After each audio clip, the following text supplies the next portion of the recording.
Friends, আমরা যে trigonometric C চালাচ্ছি ওখানে আরেকটা কোশ্চেন নিলাম।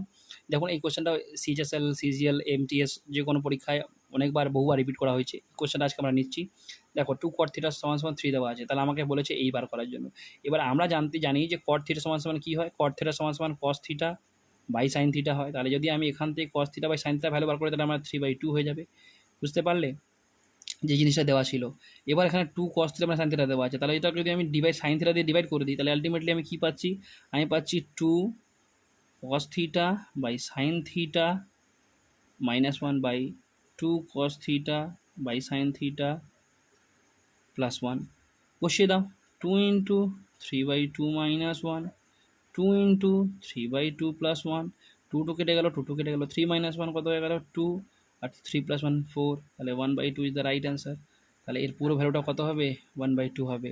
তাহলে এই ধরনের ভিডিওর জন্য আমার চ্যানেলটাকে লাইক করে নিন, আমার ইউটিউব ভিডিও আছে ওখানে ভিডিওকে সাবস্ক্রাইব করে নিন, কেন এই সব কোশ্চেনগুলোকে সহজে করতে গেলে সময় নিয়ে নেওয়া হয়, তা আমার ট্রিকগুলো ফলো করলে খুব সহজে করতে পারবে। ঠিক আছে, দেখা হচ্ছে নেক্সট ভিডিওতে।